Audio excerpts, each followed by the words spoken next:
After 30 years of marriage, I had just learned that my two children, whom I had supported their entire lives, were not mine. I looked at Annie. We talk and talk some more. Maybe we'll stay together, maybe we'll split up, I said. Dan, that was over 28 years ago. Can't we leave the past in the past? Annie pleaded. No, we can't. You had sex with someone, and I want to know whose children I've been supporting their entire lives. According to these tests, Janice and Brad are brother and sister. That means you've had sex with someone for at least 5 years, so it wasn't a one-time fling or a mistake. Who the hell were you having an affair with? Hell, it must have happened in the first year of our marriage. When it comes to stories, this is one of those that is difficult to believe. A movie could be made out of the highs and lows that have occurred in my life. I have been married for more than 30 years, or at least that is what it seemed like to me. There are 3 children in my life that I adore very much. Initially, I was the proprietor of my own company, which was a service station or a gas station, if you find that to be a more appropriate description. It is now also a convenience shop at this point. Although I am not wealthy, I am able to earn a comfortable living for myself. In the beginning, I would like to mention that my son was admitted to the hospital a few years ago. He was 28 years old at the time, married, and had 2 children with his wife. He was also a father. An issue with his kidneys was identified as the cause of his condition. My wife, Annabelle, who I refer to as Annie, and I were concerned about the well-being of our son. We were informed by the medical professionals that he might require a kidney transplant if they were unable to bring the renal condition under control first. We were at a loss for what to do in order to assist our son. In the event that a transplant was required, the physician informed us that we might discuss the matter with members of our family. Since it was obviously about my son, I went to the laboratory and asked them to examine my status in order to discover whether or not I would be compatible with him. Although I had done this, my wife was unaware of it. It was before I informed the rest of the family that I made the decision to donate a kidney to him. The results of the test were returned the following day, and we were not a match. I inquired about the reason with the physician. First and foremost, he was my son. What exactly was the problem with my kidneys? I informed the physician in a very unequivocal manner that I had consumed a few beers, but that I did not smoke. But I didn't care that the doctor was feeling a little ashamed about it. I expressed my feelings to him. At long last, the physician requested that I report to the office building. It has been determined through the test that you are not the biological father of your son, Mr. Weller. Therefore, you and your kid are not a good match. Please accept my apologies for having to tell you this, but you have been speaking at an excessively loud volume. In light of the fact that we have previously committed errors, I will inform you that my helpers are currently rerunning the test. When I left the office, I was on the verge of being in a state of shock. For the past 28 years, he has been my son. It's hard for me to accept that this is actually taking place. Since I was concerned that there might have been an error, I refrained from informing Annie about it. I have to admit that I appeared to be upset when I laid eyes on her.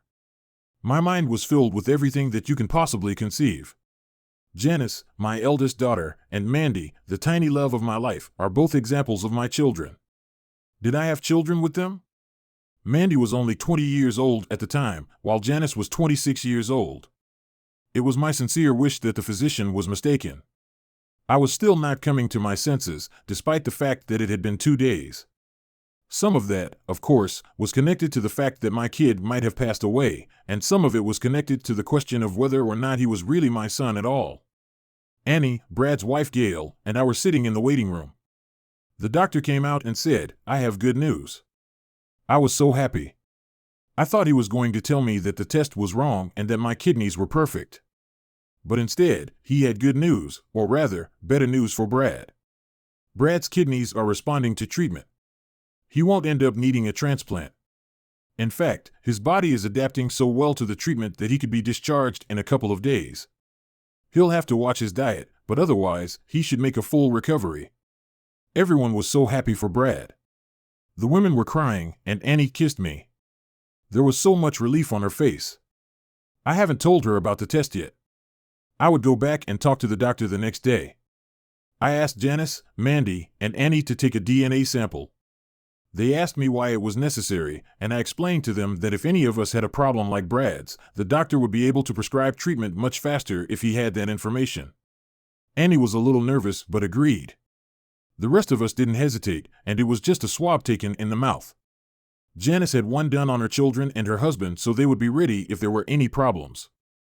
The next day, I went to the doctor at the hospital and gave him all the samples.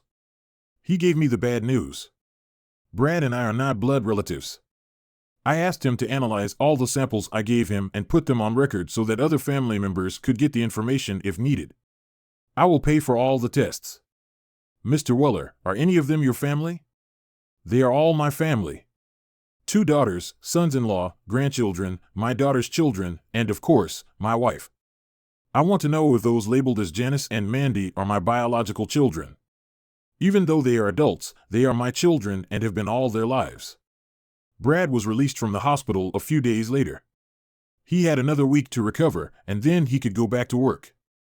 Everyone was so relieved that he wouldn't have to go through dialysis or, even worse, a transplant. I tried to stay calm, but it wasn't easy. I really needed to know if these girls were my blood. Annie asked me almost every night why I was acting so strange. I simply told her that we had been through a lot in life and I was thinking about our children. And it wasn't a lie. I came home from work one evening and Annie was sitting in a chair at the table, looking through some papers and crying. I realized it was the results from the hospital. They must have come in the mail. When did you do it, and why? She asked me. I went to get my kidneys checked to give them to my son. Since I was his father, I figured it was my responsibility. When the doctor told me I was not his biological father, I sent the test to the girls. I don't know if they are mine or not. As I was picking up the papers, Annie said, Janice isn't yours, but Mandy is. At this point, she was crying hard. What happens now, Dan? I stood there, unable to find the words. I didn't know what was going to happen next. After 30 years of marriage, I had just learned that my 2 children, whom I had supported their entire lives, were not mine. I looked at Annie. We talk and talk some more. Maybe we'll stay together, maybe we'll split up, I said. Dan, that was over 28 years ago. Can't we leave the past in the past? Annie pleaded. No, we can't. You had sex with someone, and I want to know whose children I've been supporting their entire lives. According to these tests, Janice and Brad are brother and sister. That means you've had sex with someone for at least 5 years, so it wasn't a one-time fling or a mistake. Who the hell were you having an affair with? Hell, it must have happened in the first year of our marriage. It was Harvey. I had an affair with him. It was stupid, wrong, but it's over. It seems to be all over. Ever since Harvey died about 25 years ago, he was one of our best friends, and you slept with him. Did his wife, Mary, know about it? Did she participate in your sexual escapades? I asked. Please, Dan, let's not discuss this. I love you. This is all ancient history. Can't we just move on? Annie begged. Are you out of your mind? What the hell is going on with you? We got married, and within a year, you started having sex with Harvey. You have his child, who I raised as my own.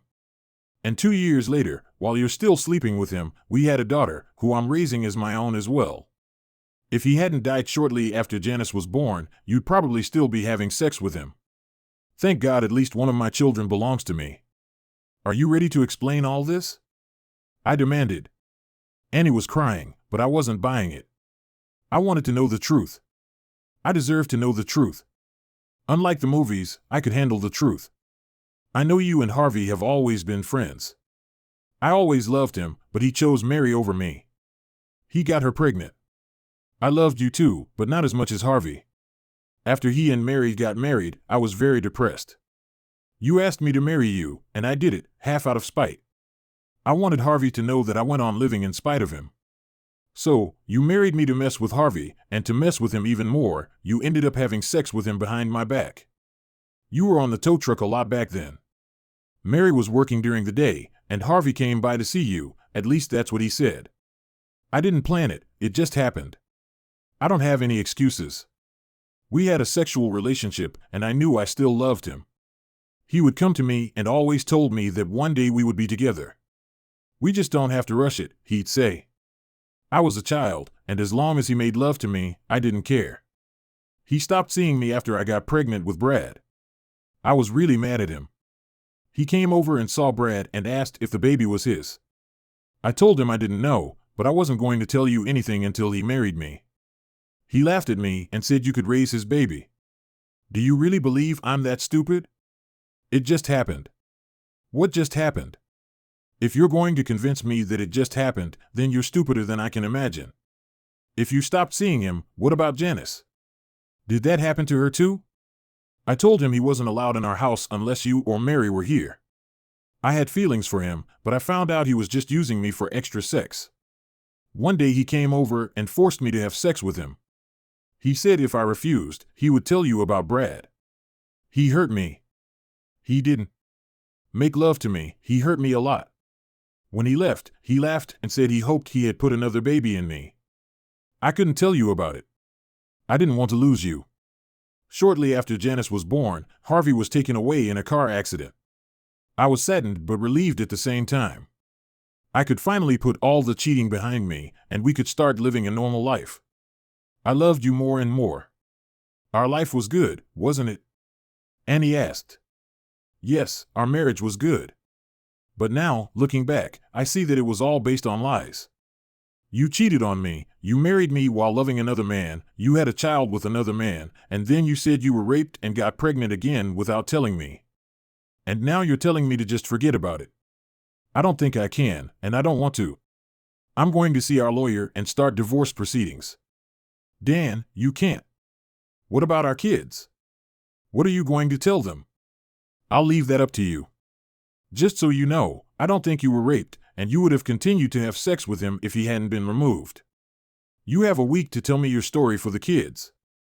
After that, I'll tell them the truth. I take it Brad and Janice don't know that I am not their biological father? Of course you don't. No one knows but me and now you. Please, Dan, they love you. Don't hurt them by telling them that a man they've never met is their father. I am their father, and they are my children. Nothing will ever change that. I've been with them their whole lives, and that won't change. I think we'll both live here until the final contract is finalized, unless you have a lover in mind. It's inappropriate, Dan, and you know it. No, that's the problem.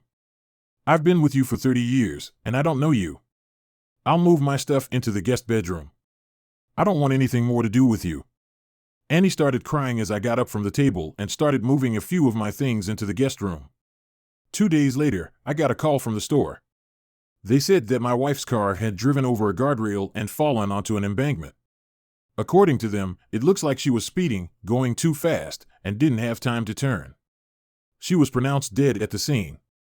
The sheriff questioned me about any problems my wife might have had. I replied that there were none to the best of my knowledge. He said he was classifying it as an accident but was going to hold the report until after the autopsy. I couldn't imagine having to bring all the dirty laundry out into the light. Now, I loved her, but I also hated her, if that's possible. I called all the children and told them about their mother's death. I told them I was going to the hospital to identify the body. They could call a few relatives and pass on the news. I knew it was a shock to everyone, even me. Now it was on my conscience. She took her own life, or it was an accident. A few days later, the autopsy came back clean. Other than the blood pressure medication, the coroner found nothing. Her death was ruled accidental. At the funeral, I grieved for her, even though I was going through a divorce. I still had strong feelings for her. After 30 years of living with her, I was glad I hadn't met with a lawyer yet. No one needed to know about Annie's secret affair. I would have to live with it. It wouldn't do any good if I told my kids about it. The day after the funeral, my 2 daughters and daughter-in-law came into the house. I asked them to take all of my mother's personal belongings and divide them between them all. All I asked for were a few pictures of us as a family. No one can understand how bad I felt unless they have gone through something similar themselves. The questions of what have kept running through my mind. What if I had never taken this test? What if I never told about it? What if I hadn't told her I was leaving her? Would any of that have changed, or was she just going too fast that day? Chapter 2, Get Involved. This all happened 2 years ago, just before the holidays, and here I was alone again for the holidays. My son and oldest daughter now live about 100 miles away from me. I told them I could come up for a day or 2 during the vacations. Mandy was a senior in college and said she was going to England with friends for the vacations. The trip was organized by the college. She had asked me about it a few months ago. She was worried that I would be alone. I tried to explain to the kids that I had been living alone for 2 years now. I spent every day at the service station shop and was never alone there. One day, I was sitting in my big comfy chair, watching a few programs on my old television set. On came a commercial I had seen over and over again about donating $24 a month to give a child in a third world country 3 meals a day, a place to live over their head, proper health care, and a school education. What the hell? Do people really believe that? Don't get me wrong, I'm all for feeding the hungry and helping those who can't help themselves, but if I could do all that for $24 a month, I should have moved there myself. Sorry, but I'm not big on sending money and hoping it goes to help children. To those who do it and believe in it, I wish you success, and may God bless you. However, it gave me an idea. The next day, when I was at the store, one of our local priests came in, and I asked him if the church was doing one of those Christmas campaigns where they put up a tree and then write on it the names of families who need help for the holidays. Well, yes, Dan, we have one. Do you have a family name you'd like to publish? No, Pastor Jim, I need the name of a family. I can help over the holidays, great. Dan, just come to the church and pick a name. The Christmas tree is pretty full this year. A lot of people are out of work. Jim, can you give me the name of someone you think really needs help? I don't want it to be a family that is having a hard time with a husband who just got laid off. I want a family whose help during the holidays will really make a difference. I'm not just going to give the child a toy. I want to make sure this is a holiday they will never forget. Pastor Jim smiled at me. I think he realized that I wanted to make a difference in my family's life. Dan, I think I have the perfect family for you. We have a young widow with 3 children. They moved here from the big city last year. Her husband was shot during a drug deal gone bad, and she moved here to try to give the kids a fresh start in life. Okay, Jim, thank you so much. I know I'm not the church-going type, but I want to help someone this year. I'll come by later and get the name of the family. When I told Pastor Jim that I didn't like church, he understood what I meant. I believed in God or something bigger than myself when Annie was alive. I went to church twice a year. I always heard a sermon about where Jesus was born and when he died on the cross. The rest of the time, I attended weddings and funerals. Carmela Wilson was the name on a piece of paper I'd taken off a tree at church. A widow with 3 kids and a dress and a phone number. Pastor Jim told me she worked as a waitress at Joe's restaurant. I think I knew who he was talking about. I've eaten at that restaurant dozens of times in the last year, if not more. I bet the waitress named Carmen was called exactly what Jim had told me her name was. I would go into the store and make sure everything was under control. I was a pretty hands-on boss. I decided to stop by Joe's diner and talk to Carmen. As I walked in, I looked around, and Joe waved at me. We had been friends since we were kids, plus, of course, we were both business owners, which made us a little more communal. I sat down at one of the tables and looked around. It was the time between breakfast and lunch, so it was pretty sparse. I noticed Carmen, who smiled and said she'd be right over. A little information about Carmen: she was in her early 30s, a pleasant-looking woman but hardly classifiable as beautiful. She was neat and attractive with shoulder-length dark hair.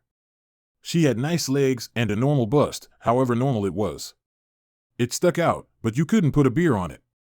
She definitely wasn't thin, but she wasn't fat either. Hell, explaining a woman's facial features is harder than I thought. She had a nice smile, that much I knew for sure. "What can I do for you?" she asked. "Just a cup of coffee and some conversation, if you don't mind." "Yes, for coffee, but I don't know about this conversation," she replied. "I'm sorry, I don't know how to talk to women. This is not a flirtation. I picked your name on the tree at church, and I want to be your friend for the holidays. Look, I'm not really sure what you want. I'll just go get you some coffee." I watched as she went to talk to Joe, and he shook his head. When she came back with my coffee, I said, "Okay, Joe says you're fine. I get hit on by men quite often, and I don't need that in my life right now. So, what do you want? What's a holiday friend? I know the church put my kids' names on the tree so they could have Christmas, but they never talked about a friend." "Friend. This is my idea. Please let me explain. If you want me to just buy the kids the present when I'm done, that's what I'll do. Without going into too much detail, I was watching TV when a guy said that for $24 a month, I could sponsor a child in another country. They would feed them 3 times a day, give them clothes, schooling, and a roof over their head, all for $24 a month. Dan, isn't it? My kids have $24 worth of milk a month. I can hardly make more than that. She smiled. She had such a beautiful smile. I know, I agree. I have decided that I will be adopting a family from now until the holidays. I want to help you with your material needs through Thanksgiving and Christmas. I want your family to have a memorable Christmas. I am not rich, but I can spare enough money to try to help one family this year, and I have chosen yours. Carmen's eyes were glassy. Are you serious? I was so worried about my kids this year. You see, my husband was laid off. I know, Carmen, he was murdered. Please let me help you help your children. If you feel I'm interfering in your life, just tell me, and I'll back off. Why are you doing this? Don't you have family you could help, not a stranger? Look, my wife died 2 years ago. She died in a car accident. God, I feel so sorry for you. It's okay, Carmen.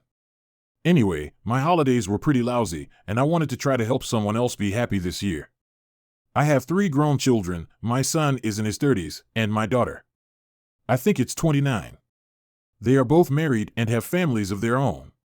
The youngest daughter is a college graduate who is going to England for Christmas.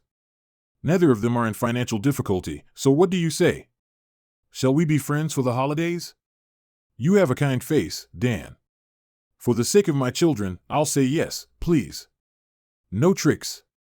My family and I have been through a lot in the last year. So what do you want from me?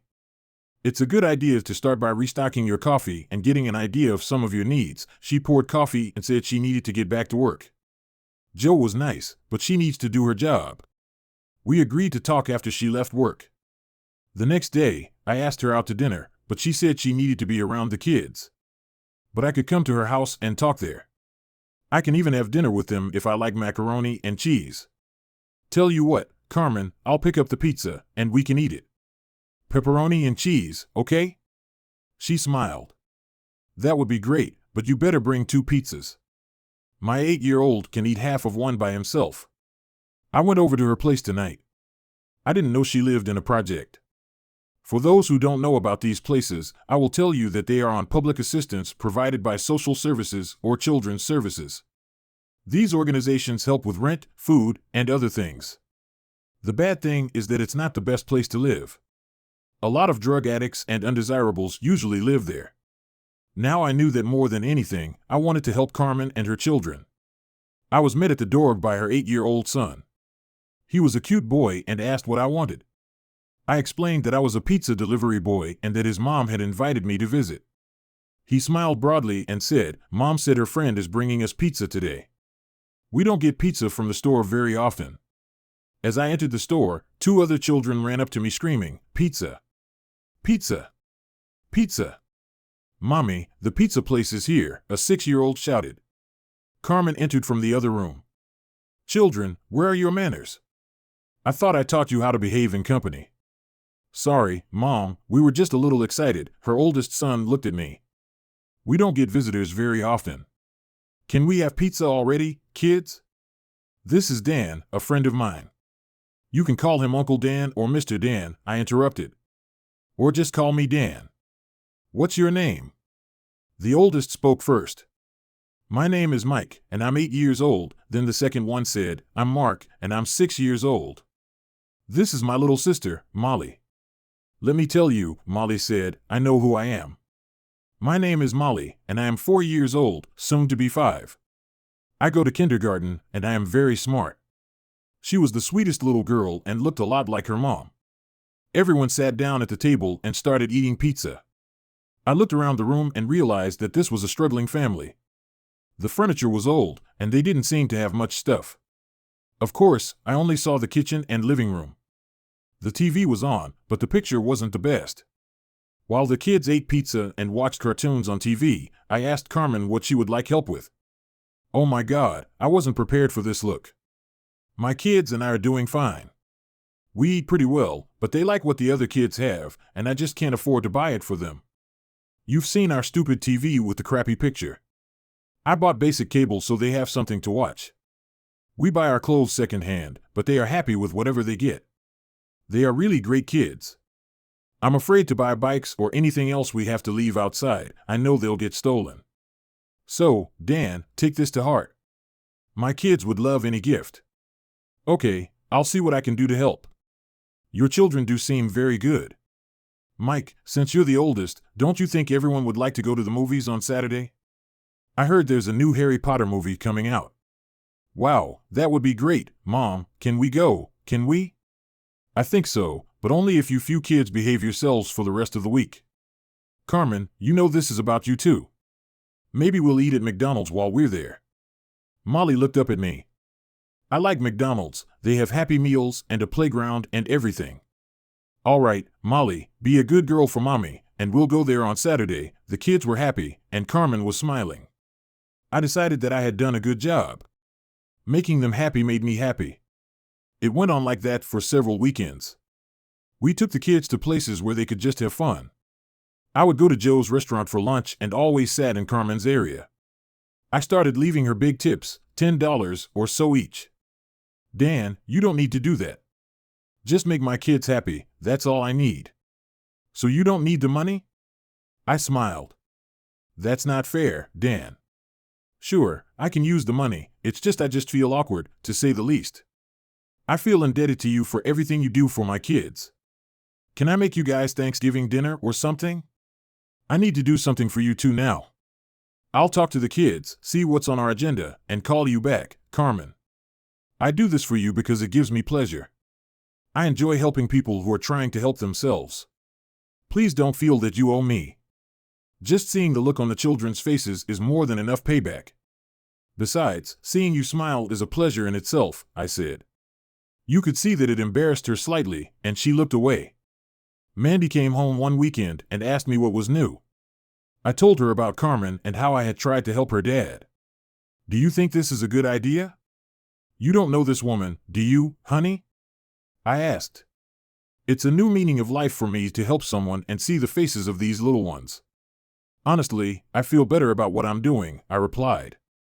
I started the conversation with Carmen. I want you to meet Carmen and tell me what you think. I don't know, Dad. I'm kind of uneasy. You say they live in a neighborhood. Isn't that a pretty bad neighborhood for a single woman and her kids? Exactly. That's why I'm trying to help them. Maybe it will help them get back on their feet. Mandy, you've always been my little girl, and now you've grown into a beautiful woman. You don't need my help as much anymore, so I feel like I should help someone. I'll tell you what, I'll have Carmen come over so you can meet her and the kids, and you give me your opinion, okay? Dad, but no promises. I'll be as honest with you as I can be. I won't sugarcoat it, she replied. I knew Mandy was a little worried. She was my rock and always looked out for me. I know she would have told me the truth. She was a lot like me. It was out of character for her to lie. On Saturday, I invited Carmen and the kids over to my house. It was a little chilly, but I decided to grill anyway. I decided that while I cooked outside, Mandy would do her own grilling inside. Carmen appeared in the wrecked car. She had all the kids buckled in and was already unbuckling their seatbelts when Mandy looked at me. Nice car, Daddy, she said, meaning, of course, the opposite. What makes you think I'm helping them? What would you say if she drove up in a new car? I asked. That's a great idea, Dad. This is for you, she smiled. Mike and Mark ran up to me. Hey, Uncle Dan. Wow, you guys live here? Wow, what a big house, they exclaimed. I introduced the boys to Mandy as Carmen led Molly out of the car. Mike, Mark, this is my little girl, Mandy. Hi, boys. Nice to meet you, Mandy replied. Hi, I'm Mike. I'm 8, and Mark is 6. This is Molly, getting out of the car. She's our little sister. She's 4 years old, Mike explained. Molly walked over to me, and I lifted her into my arms. Mandy watched me carefully. Molly is my little friend. She holds her own against her brothers, just like you, I laughed. Carmen, this is Mandy, my pride and joy, and also my youngest daughter, I said as they greeted each other. I like her already, Daddy, Mandy said. They smiled at each other, and we headed into the house. The kids wanted to explore the house. I told them it was okay, but to stay out of the drawers and not to run around. They went from room to room, came back, and told their mom about everything they saw. They asked if they could watch my big screen TV, and I asked them if they wanted to go to the store with me and pick out a couple DVDs to watch. Of course, they said yes, and Molly asked if she could go too. Carmen intervened. "Molly, why don't you stay here with me and Mandy and help us cook? We girls need to be together." She must have told Molly what was needed because Molly looked at me and said, "Uncle Dan, take the boys and go ahead. I have to help the girls cook." It was so funny to hear that from a 4-year-old. I told her that it was okay and that I would rent a movie just for her. I ended up renting the movie The Little Mermaid for her, and she was smiling a lot when she watched it. She asked Mandy and her mom to watch it with her. She told the boys that they could watch it too, but they had to be quiet. It was so funny to hear her trying to act like an adult. The girls decided that we would spend Thanksgiving at our house. Corinne and Mandy would cook dinner, and I would keep the kids busy, which wasn't too hard to do. I have a pool, but it is closed for the winter. However, I also have a hot tub. The kids were going to bring their bathing suits and soak in it. Afterward, they would watch movies on the big TV. We had over a month to plan Thanksgiving dinner, so Mandy said she would contact Brad and Janice and let them know about dinner at our house. She would also tell them about Carmen and the kids. Also, anyone who wants to use the hot tub should bring their bathing suits. I had a nice chat with Mandy after Carmen and the kids went home. "Dad, Carmen is a very nice person. She is very sympathetic and is not afraid of work. She told me about her past and about her husband's murder. It was horrible, everything she had to go through. I understand why you want to help her, especially with the children. She doesn't make excuses for her life, and you can see that she is really trying to keep it together. I have to tell you, Daddy, that I think she really cares about you. Of course, she will. I'm helping her and her family. I hope she'll be grateful to me, at least a little. No, Daddy, I mean care in the sense of really like, maybe even love. She didn't say that, did she, Dad? She didn't have to do that. We women can sense these things. I think you've fallen in love with her too, Daddy. All I ask is that you be very careful and considerate. Come on, Mandy. I'm just happy for her. This is the happiest I've seen you since Mom died over 2 years ago. Dad, I'm glad to see you happy. I just want you to be more aware of your situation." I knew Mandy was right. I had strong feelings for Carmen and the kids. I didn't know where they would lead, but I recognized it. I just didn't know anyone else was as observant. I got a separate call from Brad and Janet. I did my best to explain that I was helping Carmen during the holidays and that I had learned the family's name from the Christmas tree at church. I think I did a pretty good job of embellishing the situation. I explained to them that Carmen wanted to say thank you by helping prepare Thanksgiving dinner. I knew they were a little wary of the situation but agreed to come to dinner. For the next couple of weeks, Carmen and Mandy helped organize all the events. They acted almost like sisters, with Carmen being the oldest and doing most of the planning. Of course, Mandy went to school most of the week and came home on Fridays. I stopped by almost every day for lunch at a restaurant and mostly to see Carmen. At least twice a week, I stopped by her apartment to say hello to the kids and bring them some treats. Carmen told me that I spoiled them. I have to say it bothered me a little when I watched Carmen at her job. She was always so friendly and nice to everyone. I saw men hitting on her, but she always smiled and refused advances or dates. I guess it was natural for me. I had no right to be jealous of her, even for dating, let alone being friendly with other people. Chapter 3: Change on Thanksgiving Day.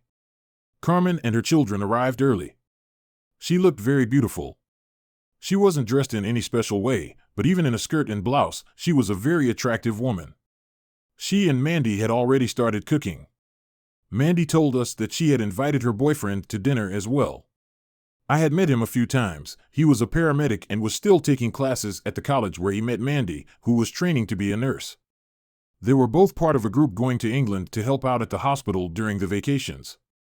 They would leave the week before Christmas and return home on January 8th the following year. It was less than a month before they left, but it would be sad if she wasn't around during that time. Brad, his wife Gail, and my 2 grandchildren showed up. I hugged them all, and the kids asked when they could go in the hot tub.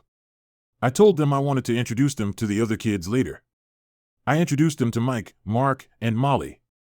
All the kids seemed to get along great with each other. We walked to the kitchen, and Mandy hugged her brother and started introducing him to Carmen. Brad, Gail, this is Carmen, a good friend of Dad and me. I felt good when she said that. Brad said hello, but I knew the gears were turning in his head. Gail said hi and asked the girls if they needed help. No sooner had everyone gotten back to cooking than Janice and her husband Rob came in.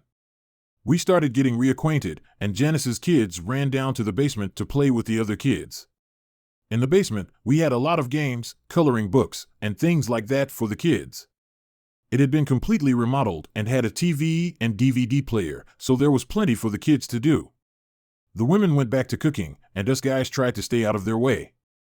I knew the guys wanted to know more about Carmen. I tried to explain her story to them without showing my feelings. I guess I wasn't very good at it. She looks good, Daddy. How old is she? Brad asked. About the same age as me, Brad. She's 31 years old, I replied. She's a wonderful person and deserves a little help, Rob put in. Daddy, he always called me Daddy. Aren't you afraid she might fall in love with you? Or you with her? Look, I'm a widower and she's a widow. Of course, she's much younger, but if something happens, so be it, Dad. You haven't been with her. This is kind of inappropriate and definitely personal, Brad. Since you're my son, I'll tell you. Believe it or not, I didn't even try to kiss her. I'll tell you right now that she's a wonderful woman and I care about her. I'm sorry, Dad. I know it's none of my business, and you must miss Mom. After all, it's been 2 years.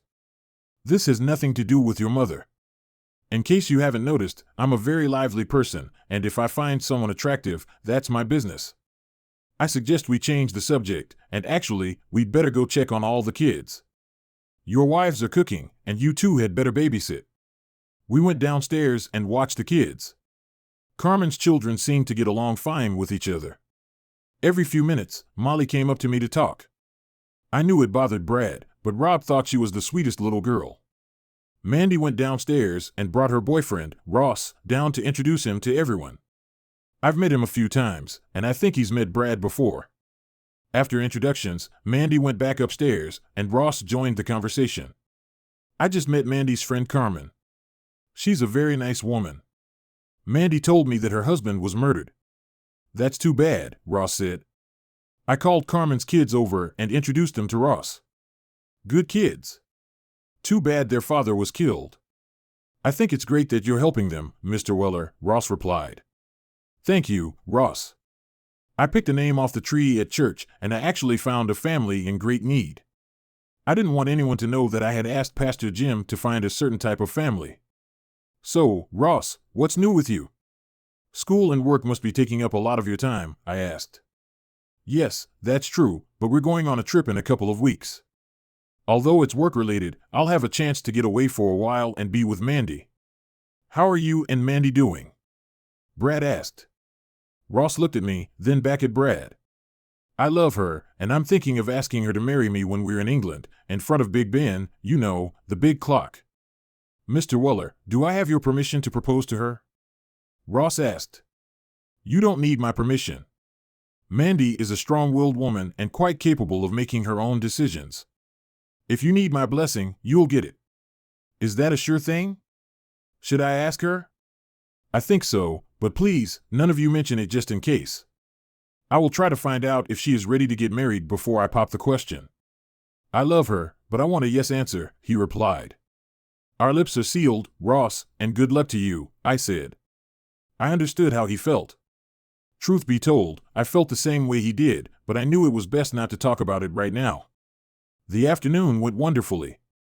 Dinner was fantastic, and everyone seemed to enjoy themselves. The kids took turns swimming in the hot tub. I couldn't get any of the adults to go in it. Carmen told me, maybe another time. I knew I would hold her to that.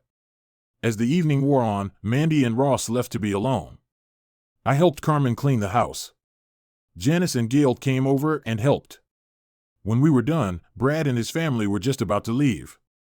Brad told Carmen that it was nice to meet her and wished her luck. He hoped everything would work out for her. Before leaving, Janice pulled me aside. "Daddy, Carmen is a good person, but she's too young for you," she said.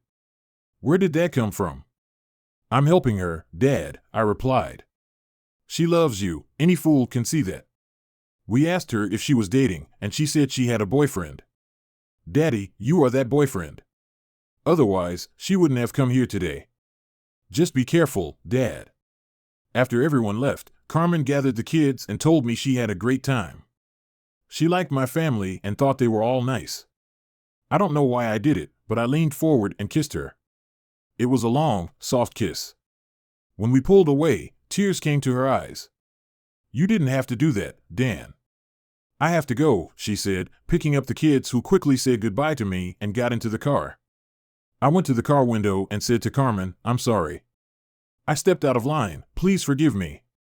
The problem is, Dan, I've wanted you to do this for so long." With those words, she pulled her old car off the road and headed home. I didn't hear from her on Friday, Saturday, or even Sunday. I was worried about what I had done. On Monday, I went to the restaurant, but she wasn't there. Joe told me that she had to take Molly to daycare today and would be back in a little while.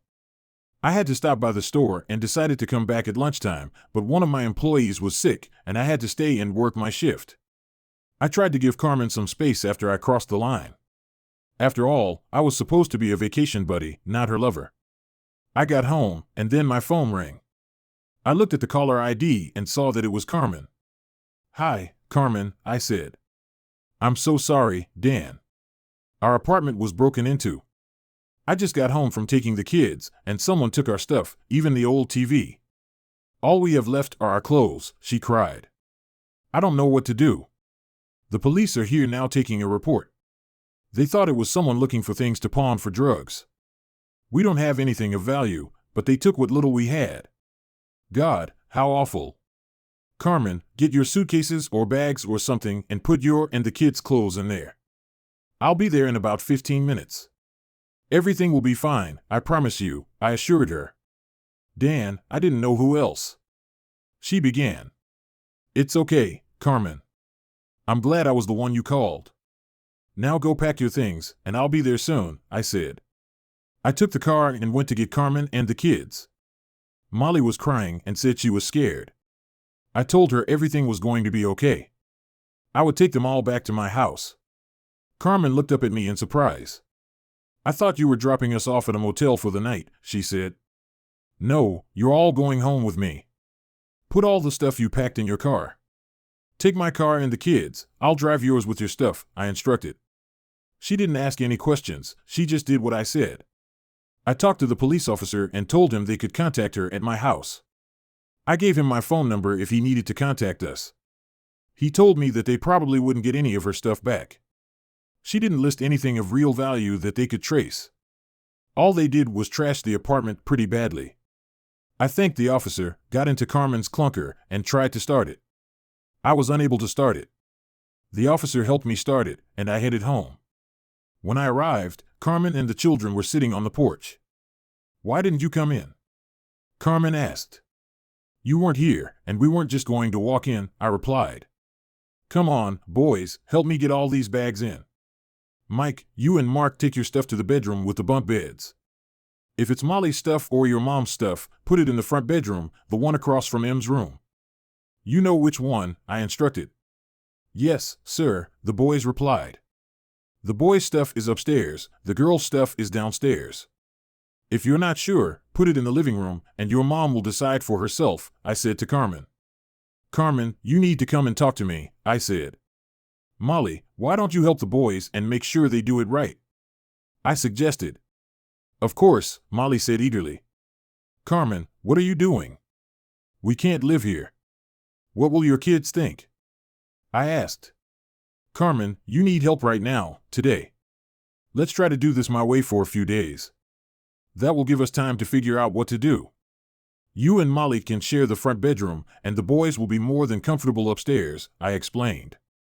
"Dan, the boys have school, and Molly has kindergarten." "I have to work," she protested. "And how does living here get in the way of that? You just have to leave about 15 minutes early. I can help, too. I'll drive Molly or the boys to school." Call them tomorrow and explain that your house was broken into and that you'll be driving the boys to school. Give my name so I can drop them off and pick them up.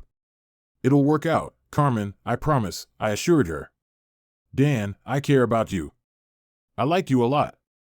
Your kids know that, and I need you to know that, she said. Did you tell them? I asked. No, women just know it, men. I don't know. Men think differently. I don't know about your son Brad, but Mandy, Janice, and Gail all know.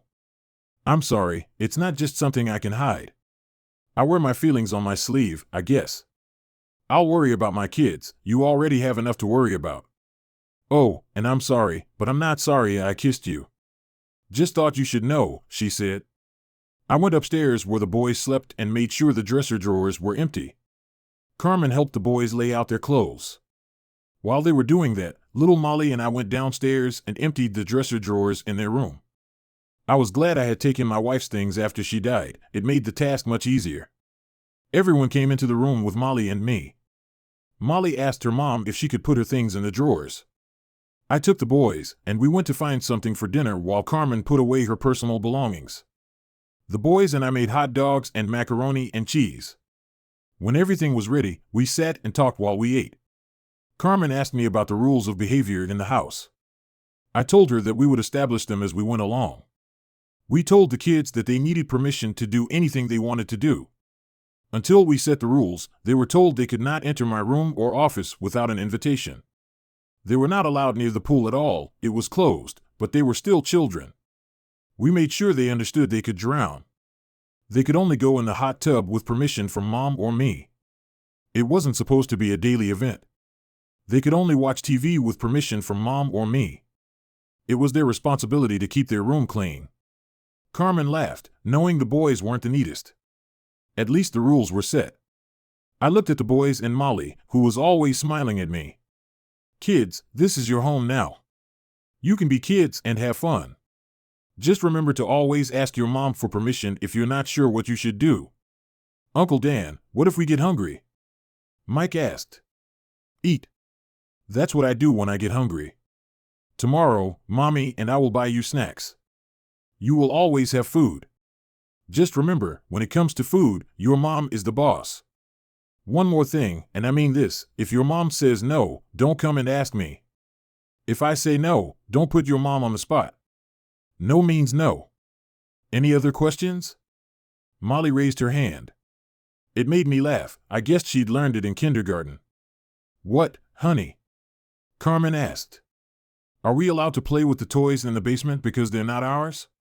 Honey, you can play with all the toys we have downstairs. We'll talk to Santa this year, and he'll probably get you some of your own, I told Molly. Can I go play with them? Yes, honey, you go ahead. I'll come down and be with you in a little while, Carmen said. Molly stood up and headed downstairs.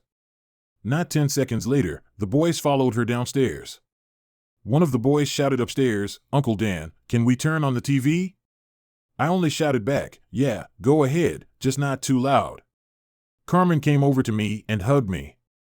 There were tears in her eyes, and she said, I don't know what I would have done if it hadn't been for you. She pulled away and wiped the tears from her eyes. We didn't kiss or hug again. I knew I had to say something without being funny or too serious. I squeezed her hands and said, I'll always be here for you. Let's go see what the kids are doing together. We headed down to the basement to join the kids. It felt like a family. I remembered Annie and I doing the same thing, sitting and watching the kids play. It felt so right. It was getting late, and Carmen told the children that they should take a bath and get ready for bed. There were 3 bathrooms in the big house. She asked the boys to use the one upstairs and asked if Molly could use the main bathroom on the first floor. Carmen, this is your home now. Of course, Molly can use the big tub and shower. I'll use the shower in the basement if I need to. Please make yourself at home, I said. While Carmen got the kids ready for bed, I went to my office to do some work on my books. When I looked up, I saw Molly looking at me through the doorway. She was dressed in her little nightgown. I could tell she had just gotten out of the shower. Hi, Molly. Do you need anything? I want to kiss you goodnight, but Mom said I can't go into your office until you say so. Come on in, sweetie. She ran into the house, and I had to lean back in my chair as she climbed into my lap. She wrapped her little arms around my neck and kissed my cheek. "Good night, Uncle Dan," she said. "Good night, sweetheart." "Where's Mommy?" "She's upstairs arguing with Mikey and Marky." "Well, let's go see if we can help." Molly ran onward and up the stairs, and I followed her. We caught them in the middle of their conversation, but Mom, Mike always gets his way because he's older. I just asked for the top bunk, and he said he's older, so he gets his pick. Carmen looked at Mike and Molly, and I just stood back and listened. "Is that what you said, Mike? Did you say you get everything first because you're older?" "Yeah. I guess, but I'm older than my mom, and I need to be treated like I'm older." "Mike, you're 2 years older than your brother. That should make you 2 years smarter. You think it's worth arguing about which bed you sleep in? I'll tell you what, he's your little brother, and he's always looking up at you. Come up with a plan to share the top bed, and you can both agree." Mike looked at Mark. "Okay, Mark, I'll tell you what, you can have the top bunk this month, and next month I'll have it. We'll alternate and swap every month. Is that okay with you?" "Yeah, thanks, Mike, you're a great big brother," he said, climbing into the top bunk. "You feel good inside, don't you, Mike?" his mom asked. "Yeah, I guess it is, Mom." Carmen kissed her sons, and we headed downstairs, where she put Molly to bed. "I have to get back to my papers, and I need to shower and get ready for bed myself," Carmen replied. I went back to my office and heard the shower running. I couldn't help but think of Carmen in the shower. When the shower was over, Carmen came out in her nightgown and robe, her hair still wet from the shower. "Good night, Dan, and thank you again for everything." I looked up and asked her, "Is there anything you don't look good in?" She smiled and headed for the bed. I could smell her scent from the shower. I took a few deep breaths and continued working on the book. Our first morning passed in a rush. Rush, rush, rush. She asked me to call Joe and warned him that she might be a little late. She needed to stop by the school and daycare so they knew I could pick up the kids if needed. She also had to file a change of address. Joe asked me if I was serious about Carmen. He didn't want her to get hurt. He was in his 60s and had been married for over 40 years. I got the feeling that he was looking out for Carmen. His wife worked as a cook in a restaurant, so I knew he was genuinely interested in Carmen's well-being.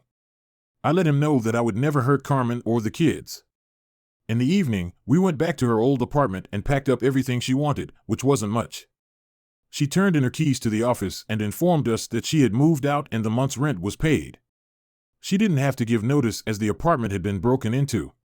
Mike and Mark came with me in the truck, and Carmen and Molly in her clunker. When we got back to the house, the phone rang. Carmen answered it, and it was Mandy. Mandy asked Carmen why she was at the house, and Carmen started to explain to her how her apartment had been broken into and she and her kids were almost homeless until I offered to let her stay with me. Mandy asked to talk to me. "Dad, are you sure about this? You know she loves you, right? What do you think I should have done?" "Mandy, just give her some money and say go and manage on your own. I care about her, you know that. We're adults, and we haven't done anything wrong. I'm actually very pleased that she and the kids are here. It's almost like the good old days. I just want to say, Dad, that it's a fine line you walk. I really like Carmen as a sister, you know that. I'm just saying that you two need to be careful and realize what you're doing. Now, can I talk to Carmen again?" She talked to Carmen, and they talked for about 20 minutes while the boys and I took the rest of the stuff into the house and put it away or stored it in the basement. "What did she want after I gave you your phone back?" I asked. "It's mostly girl stuff, but she's worried about you and me." "What's there to worry about, my God? We're adults, for crying out loud. I'm in my 50s, and I've gotten this far. I'm sure I can make good decisions for a decrepit old man who has no mind of his own. Dan, she knows how much I care about you. I told her that myself, and now you know." I tried to explain that I had no idea where this was going, but you helped me and the kids. I am eternally grateful to you for that, but my feelings overpowered my gratitude. Mandy is worried that one of us will get hurt in this relationship. I told her I would never come between you and your family. "Okay, let's just keep living one day at a time." "Maybe time is the answer," I suggested. Just then, Mike and Mark walked in. "Uncle Dan, can we all go in the hot tub?" I looked at Carmen and then back at the kids. Only if your mom comes in. I don't want you kids going in there alone. Come on, Mom, please come in. Please, we're begging you. Mom, you're going to love it. It's warm and nice and lots of bubbles. Please, Mommy. Okay, boys. I'm going to be gone for a while. Go and get your costumes on, Molly. Go get yours, and I'll be right there. She turned to me. You're the one who set me up, aren't you? I just smiled, and she smiled back. She went and put on a two-piece swimsuit. Are you happy now? She asked as she walked past me and smiled. Very much so. You look good in anything. I bet you even look good naked, I smiled. Pervert, she replied, smiling as she walked toward the hot tub. The kids were already waiting for her. Damn, she looks so much prettier, I thought as she climbed into the tub. This woman has everything. After a few minutes, I handed Carmen the drink. She smiled and said, the water is really nice. My sick body really needed it. The kids just sat there and watched the bubbles bounce off of them. Thanks, Uncle Dan, that's really cool. I mean, hot. No, not nice. Well, you know what I mean, Mike replied. I took one more look at Carmen and headed to the office to finish my paperwork. Later, I heard everyone going into the house and getting ready for bed. I knew that in a few minutes, I would see Molly peeking into my office. She was smiling and waiting for me to tell her it was okay to come in. No person with any feelings could reject this little girl. The same could be said for her mom. Molly came in, climbed into my lap, kissed me, and hugged me goodnight. Uncle Dan, see you in the morning. Like I said, I had a combination gas station, self-service, and a small grocery store. I no longer repaired cars, but I had a tow truck that I used from time to time. Carmen called me and told me that her car wouldn't start again. I was getting annoyed with this old car. I got a tow truck and drove to the diner to pick Carmen up. There were two guys there who said they would hook up her battery. I knew they were trying to hit on her and probably wanted to jump on her bones. She later told me that she told them, no, thanks, and that her friend would come get her in the car. When I pulled up in the tow truck, the two guys kind of backed off. I looked at Carmen and told the guys, thanks for helping my fiancé, but I'll take it from here. Apparently, that made them nervous as they left pretty quickly. I hooked up her clunker, and she climbed into the truck. Since it was mounted so high, I could see a lot of leg climbing into the cab. She took her time straightening her dress. Thanks for coming, Dan. I told you I'd always be there for you, and I meant it. Are you mad that someone else offered to help me? Yes and no. I want everyone to know what a wonderful person you are, but I guess it bothers me when people hit on you. I didn't do anything wrong, Dan. I know. I was just answering your question. Besides, I don't own you. You told those guys I was your fiancé. Why did you say that? I didn't bother to answer her question. I just walked down the road and pulled into the junkyard. What are we doing here, Dan? I'll give you a couple $100 for that pile of junk. You've already gotten enough in it. Get your personal belongings out and put everything in this garbage bag. We'll go through it later. Dan, what am I supposed to drive? We'll talk later. We have to hurry to get the kids in time. She stowed all of her personal belongings in the truck, along with the rest of her shoes and baby toys. We signed the title and got $300 for the clunker. We picked up Molly's car seat and headed home. I opened the garage door and told Carmen she could drive my old car. It only had 8,000 miles on it and was 4 years old. I'd bought it with the insurance money I'd gotten for Annie's car after the accident. Needless to say, her car was totaled. I usually drove the truck, so the car was rarely used. The only time I drove it was to take Carmen and the kids out. She put Molly's car seat in it and left to get the kids. When they got back, Mark told me that they had gotten a new car. It was much nicer than their mom's old car. Dan, I'll pay you for the car. How much do you want? Carmen, just drive the damn car. You need something better, and this is a damn good car. That way, I'll keep it in my name and keep paying the insurance. It'll save you a few more bucks. Dan, I don't want to say this, but what if we don't stay together? You know, if I move somewhere else? Are you thinking of moving? God, no. I was just wondering what I'd do with the car if you kicked us out. God, Carmen, I never meant to give the impression that I was leaving. I'm sorry. I couldn't believe this was the first time we had a fight over that stupid car. Carmen, I promise you that you will never be without a car. If you want me to put it in writing, I will. I was just worried about you in this old car. I want you to be safe and here with me. I couldn't believe it, but she came up to me and kissed me. I didn't know if it was an impulse or what, but it felt good. Molly looked at her brothers and said, Mom just kissed Uncle Dan. Kids, it was a thank you for letting us use his car. No, kids, it's your mother's car now, not mine. She kissed me because I gave her the car. Carmen turned around and kissed me again. Okay, everyone, time to get ready for dinner. Do you want me to cook for you, or do you want Mom to drive us all to McDonald's in her new car? McDonald's, everyone shouted. Chapter 4 hits the fan. I was at the store on Friday, and of course, Carmen was at work. My kids, Brad, Janice, and Mandy, came into the store to see me. Daddy, we need to talk to you. Can we all go over to your house for a little while? It was more of a statement than a question.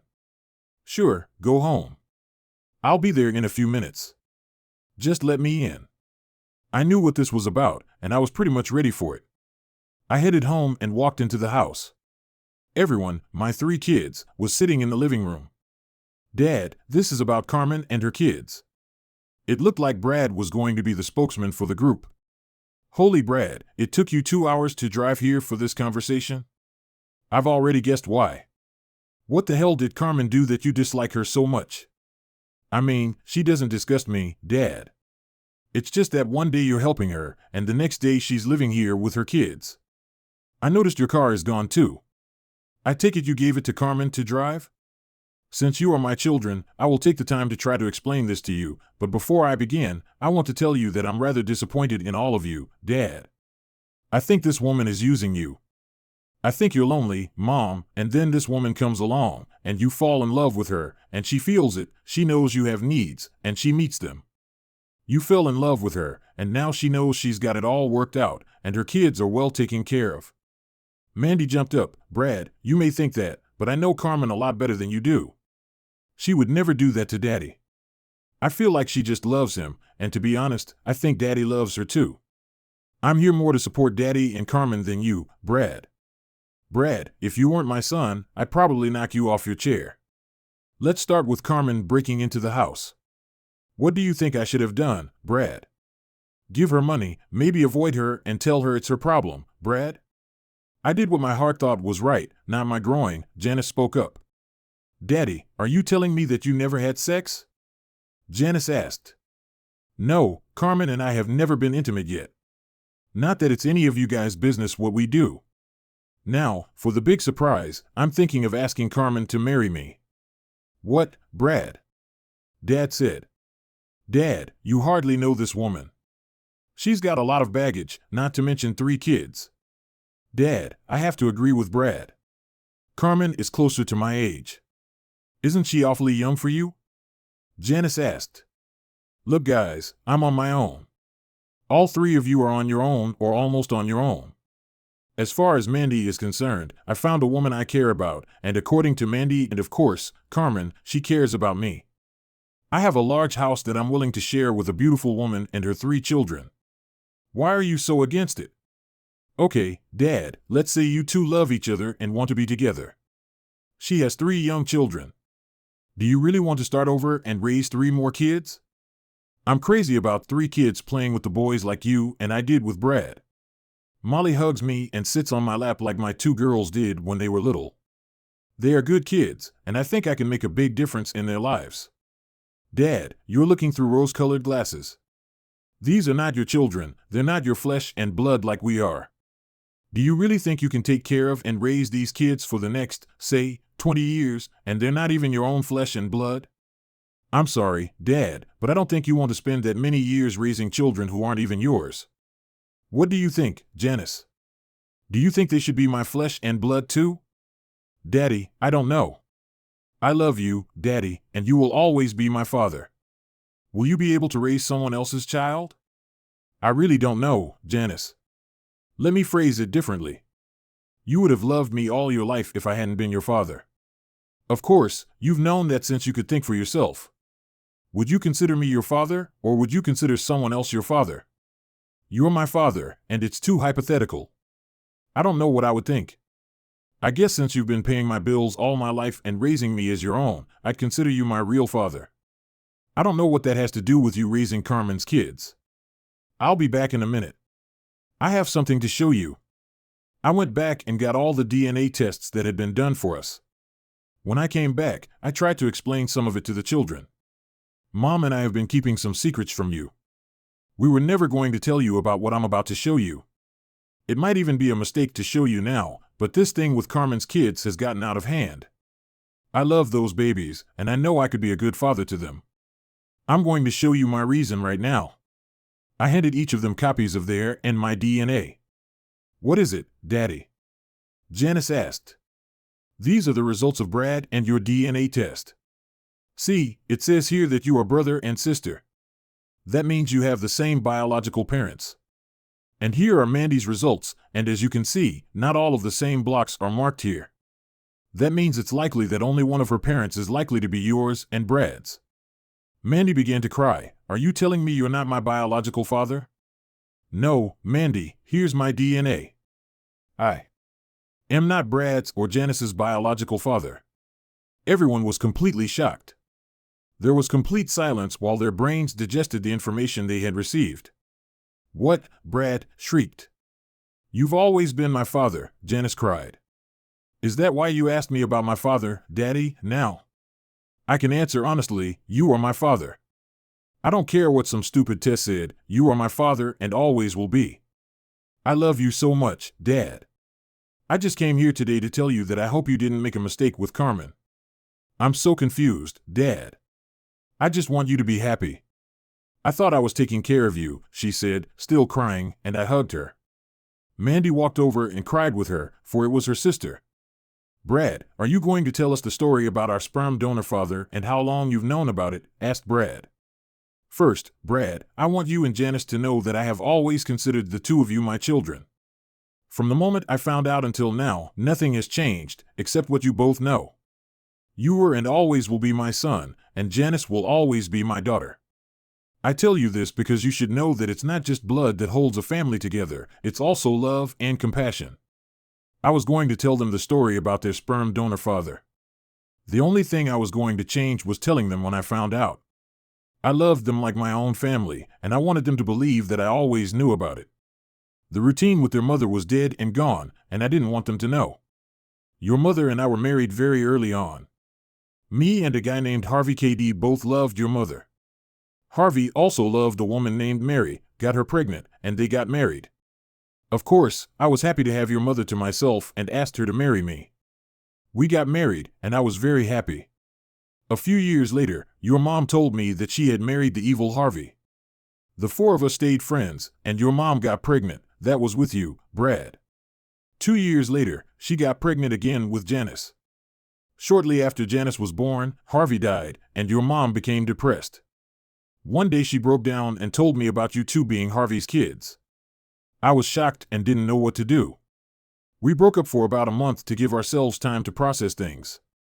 I missed my 2 young children. Annie and I talked and decided to give it a try. After that, your mom became the best wife a man could ever dream of. She fell in love with me, and I always loved you as if you were my own children. Then Mandy came along, and Annie said she was definitely mine, and that was it. You all know how we lived after that. We had a wonderful family until your mom had her accident. Daddy, why did you take the test to give me a kidney if you weren't my birth father? Asked Brad. Hope, Brad. I hoped and prayed to God that I was a match for you. You were my son, and I would give you my kidney in a second if we were a match. Janet, asked Dad, did you ever take a match test before Brad went into the hospital? No, it was very expensive at the time, and I had no reason to do it since your mom had already told me the truth. There were no surprises.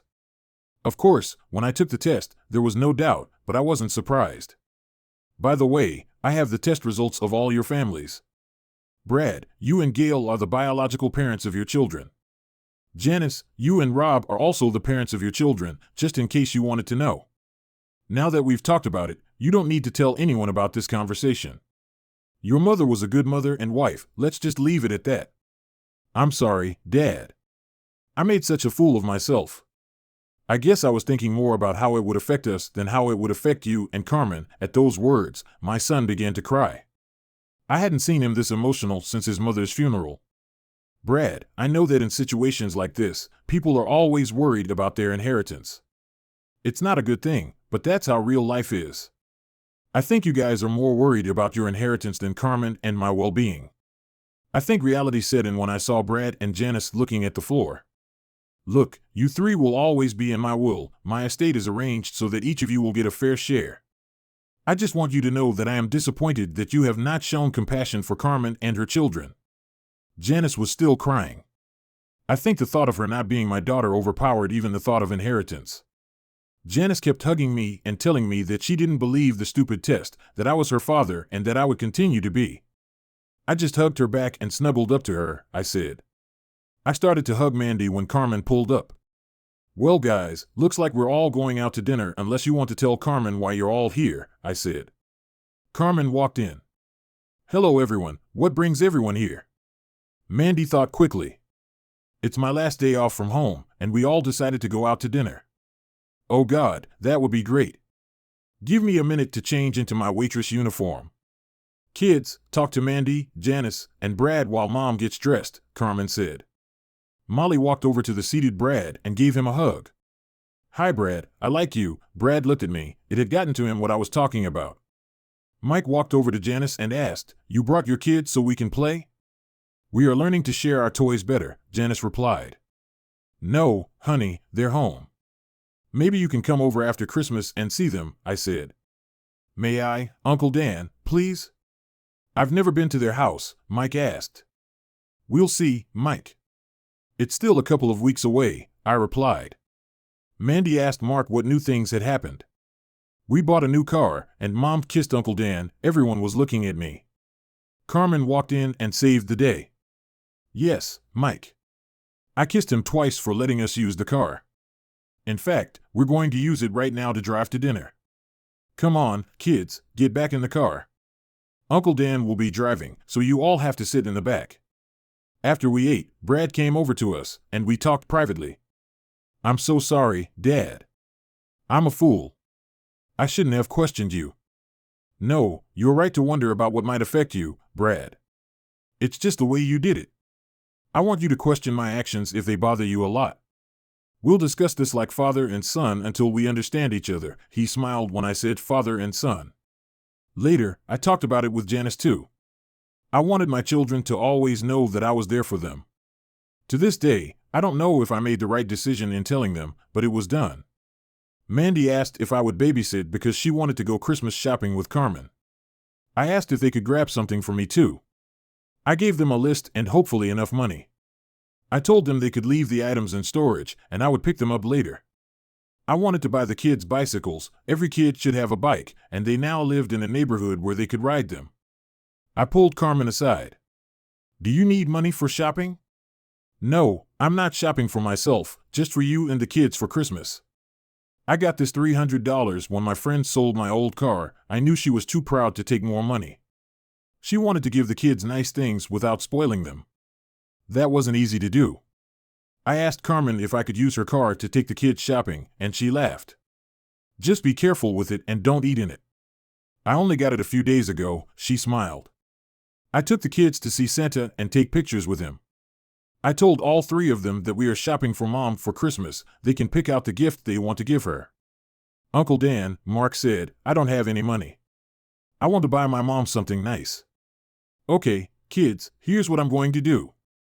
I'm going to give each of you $20 for shopping. It's only for your mom, not for yourselves, so look for things that cost less than $20. Uncle Dan, can we carry the money ourselves? Mike asked. Sure, but keep it in your pocket so you don't lose it. Only take it out when you're ready to pay for the gift. I gave each boy a $20 bill, and they folded them up and put them in their pocket. Molly had a little purse with her junk in it, and we found a place for her money. Of course, the kids had no idea what money was and were looking at very expensive things. Seeing that this wasn't too good, I took them to a store geared towards kids. They walked the kids around the store and showed them what they could buy with the money they had. I told the clerk that if they wanted to buy anything extra, to let me know. I couldn't believe how hard these little ones were working to find the right thing for their mom. The oldest, Mike, came up to me and asked if I would lend him $5. Well, Mike, you said on loan, that means you have to pay me back. I'll offer you a deal, I'll give you the difference, and you wash my truck. Deal? Thank you, Uncle Dan, and ran back to buy the unicorn. Mark was watching movies. I walked up to him and said, Mark, you're supposed to be shopping for your mom. Yes, Uncle Dan. Mom likes Titanic, the story about the ship. She also likes the movie Shrek, it made her laugh. I don't have enough money for both movies, and I'm trying to decide which one to buy. Take them both, Mark. Here's the extra money you'll need when Mike washes my truck.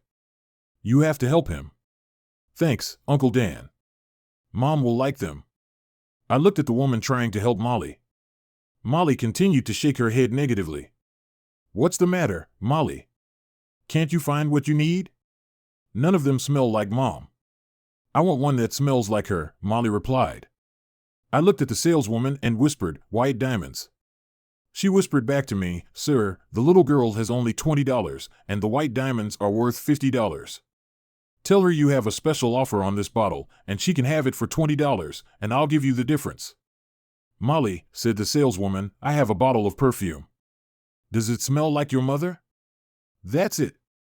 This smells like Mom. Do I have enough money? Molly asked. You're a lucky girl. This is our last bottle, and it's worth exactly $20, the saleswoman replied.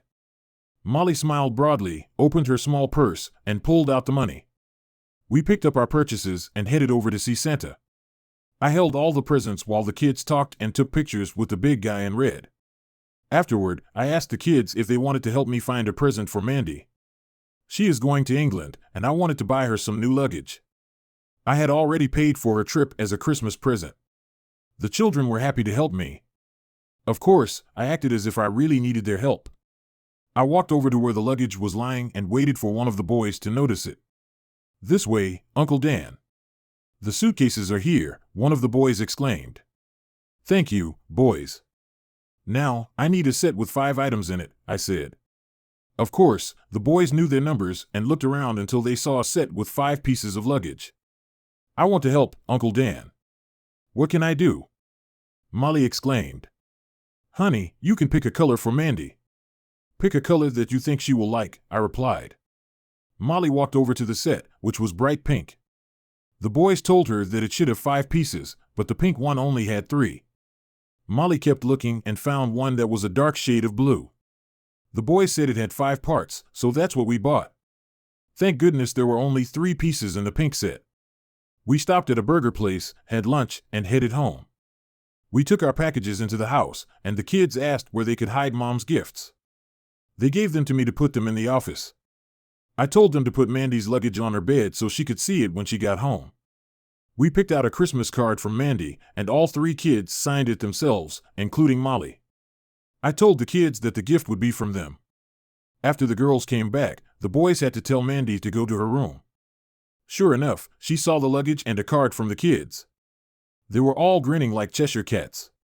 Looking at Mandy, she hugged and kissed each of them, thanking them for the wonderful gift.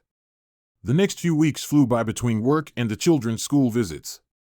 We kept busy all the time. We bought a tree and put up Christmas decorations. It was the first time in 3 years that I had a Christmas tree. The presents of the kids made the whole holiday season beautiful. Mandy went to England, and we told Janice and Brad that we would visit them on the 26th, the day after Christmas. The preparations for Christmas were very hectic, but the evenings were wonderful. Every night, the 5 of us would sit in the living room and watch all the Christmas programs. I knew that's what I wanted to do. I went shopping and bought Carmen a few things and just gave her a gift certificate to a women's store. I figured she could buy what she wanted. I went to a jewelry store and bought her an engagement ring. Then I bought her a very sexy red satin and lace nightgown. These 2 things were my special gift to her. Christmas morning came, and the children were excited. The boys came downstairs and said Santa had come, and there were all kinds of presents under the tree. I told them to look in their stockings, and I made coffee myself. It was such a beautiful sight to watch the three kids that morning. Even more beautiful was the happiness and joy that appeared on Carmen's face every time one of the children opened a present. Carmen opened presents from his children. She was so excited. From Mark, she got her favorite movies. From Mike, she got a unicorn. And from Molly, she got perfume. "Mommy, that was the last bottle, and I just had enough money," Molly said. Carmen looked at the bottom, saw the $50 price tag, looked at me, and smiled. I got some nice gifts from Carmen. I didn't expect her to buy me anything, but it was all so nice. She said Mandy told her what I liked, and she did her best to buy me what she could. I had 3 cards on the Christmas tree. I addressed one to each of the children. I hid a bike for each of them somewhere in the house, and they were told where to find it. I have never seen 3 happier children receiving their first bikes. Molly already had a bike, but we bought her training wheels to start with. We bought them for Mark too, but we knew he wouldn't use them. His older brother didn't have them. While the kids played with their toys, I handed Carmen her big box of sexy nightgowns. "Wow, that's beautiful. What made you buy it?" Carmen asked. I held out a small package to her. "This comes with it." When she opened it, she cried. When she opened the box and saw the ring, I asked her to marry me. She cried and hugged me. "Why, Dan? Why?" "Because I love you, and these 2 months have been the best for me. I want you and the kids to be with me always." So, is the answer yes, Dan? The answer is no. Please hear me out before jumping to conclusions. I love you with all my heart. I am sincere about it. For now, the answer is no. I don't understand. Is it because of my age, Dan? Please, let me finish. No, it's not your age, it's us. We've only known each other for a couple of months. It's been a couple of the best months of my life, but it's still only a couple of months. You decided to help a family in need. You've done more for this family than you can imagine. After the holidays, things will go back to normal. People will be themselves again. I have a proposition for you, okay? I'm listening. I want to rent out our rooms. I'll give you $200 a week to help pay expenses. You can have more if you let me. I want us to be a family and live as a family. If, in, say, 6 months or sooner, you think it's not working out, just say the word, and we'll make another arrangement. I just want you to be sure. It takes time to get used to a woman in your house and 3 kids. I need help paying for myself and being productive. I need your family to see that I'm not some fly-by-night skank who wants your money. I need you to realize that I really do love you, and those aren't just words. Time, Dan, all I'm asking for is time. I'm not going anywhere until you send me away." She handed the ring back to me and kissed me again. She asked if she could keep her nightgown. I think I understood what she was trying to say. We shouldn't rush into marriage right away, but we should make sure it's something we both really want. I figured I could live with that, but I was hoping to get closer to her sexually and lovingly. Our day was busy with the kids playing with their toys. It was cold outside, but since there was no snow, the kids wanted to ride their bikes. Carmen and I put on our coats and watched them ride their new bikes. About mid-afternoon, we got a call from England. It was Mandy. She was calling to let us know that Ross had proposed to her, and she had accepted.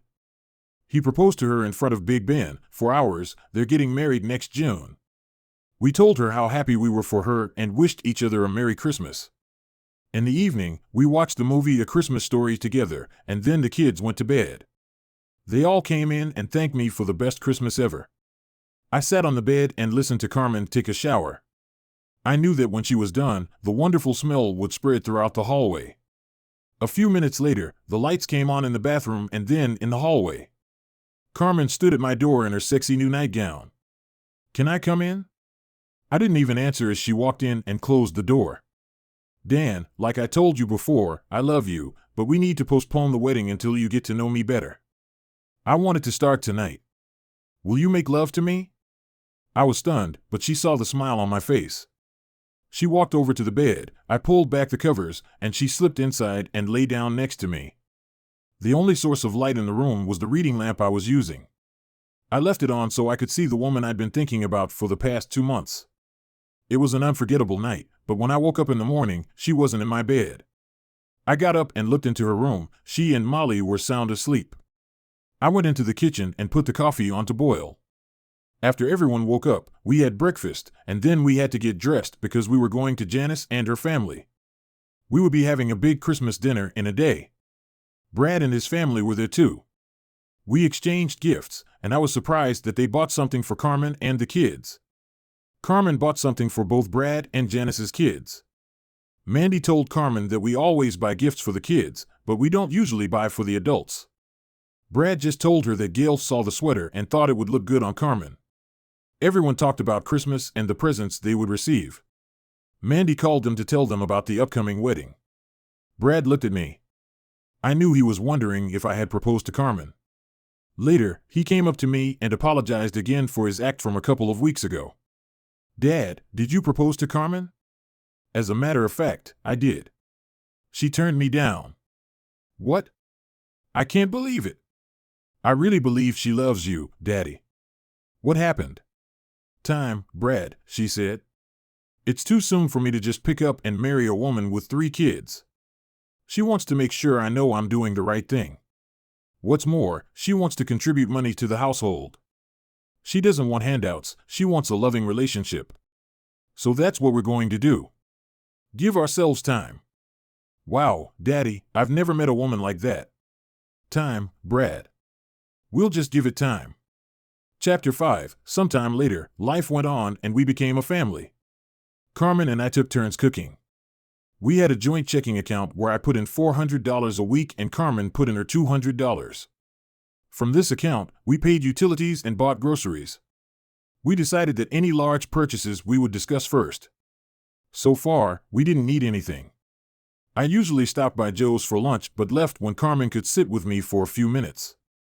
We really were like a married couple, except we didn't fight and made love every chance we got. I remember our first time in the hot tub. Good thing we had a good filter. When it came to making love, Carmen was the best.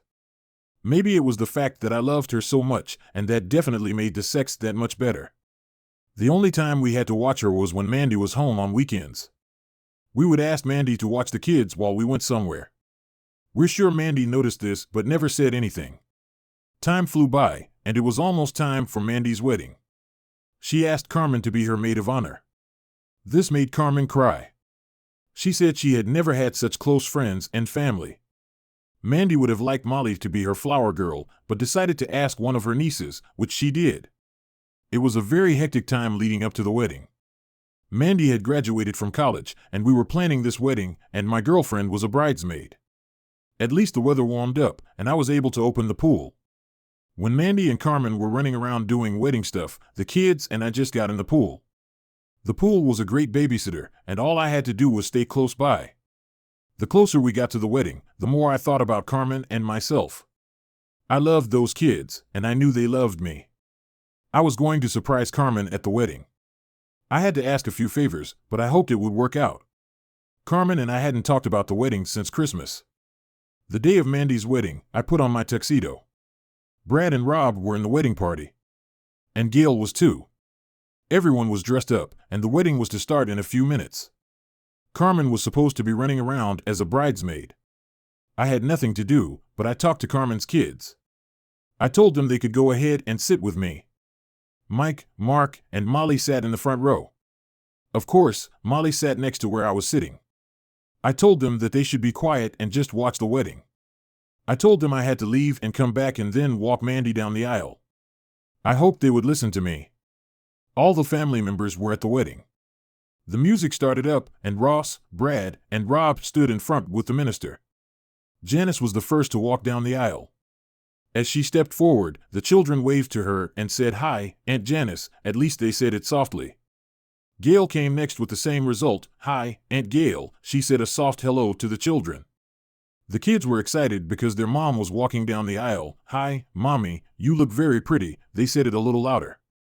Carmen smiled but held her finger to her mouth to calm them down a little. The flower girl and the ring bearer came next. They were Janice and Rob's children, so the kids kept waving at them. All the kids from both families were smiling. The music changed, and Mandy walked down the aisle with me. We both had tears of joy running down our cheeks. As Mandy and I reached the front of the church, I heard Molly say rather loudly, "Wow, Aunt Mandy looks like a princess." There were a few chuckles from the crowd, and I saw the smile on Mandy's face. I couldn't think of a better compliment. I stepped back and sat down. I looked up and saw my family, my daughter Janice, my daughter-in-law Gail, who I treated like a daughter, and my beautiful girlfriend, who I truly loved. There was also my baby girl getting married and my future son-in-law standing there, and to his right was my son Brad and my son-in-law Rob. Rounding out the ceremony were my 2 grandchildren, the ring bearer and the flower girl. My other 2 grandchildren were seated with their grandparents. I was thinking about what a blessed person I am. I have such a wonderful family. I loved each and every one of them. At the reception, all the kids were pretty much together. Everyone was kind of looking out for them. We ate, and then the dancing started. I looked up, and on the first number, my Carmen came out to dance with me. "I love you, Carmen," I said. "I love you too, Dan," she replied. "Are you serious, Carmen? Do you really want this?" I asked. "I really mean it, deep down," she said, and she kissed me in front of everyone. She didn't usually do that.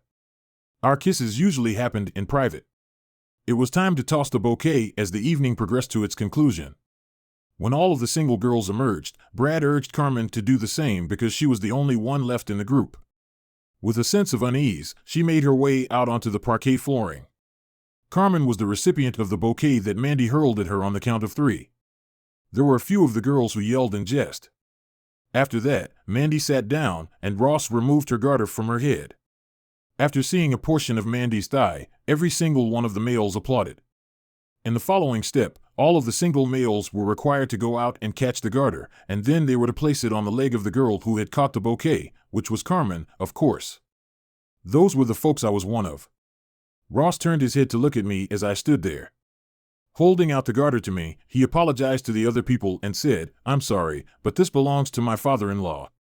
Without a doubt, everyone, including Carmen, was interested in learning more about what was taking place.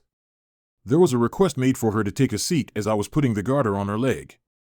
While I was on one knee, I proceeded to slide the garter up her leg with my hand. I came to a stop when I reached her hip, dug into my pocket, and removed my wedding ring from what I was wearing. "Carmen, I have persevered for an additional half a year. Can I ask you, in the presence of all of my loved ones and close friends, if you are willing to marry me?" I stated that. As they waited for her response, everyone was very silent and stood there. Molly then emerged from the gathering of individuals that had gathered. She turned her gaze to her mother, who was crying, and whispered, "Say yes, Mommy." Her mother was obviously upset. "It is with all of my heart that I adore you, Dan. If it means making you happy, I will do everything." "It is true that I will marry you," Carmen confirmed. Everyone immediately began to yell. Both Carmen and Mandy shed tears as they walked over to each other.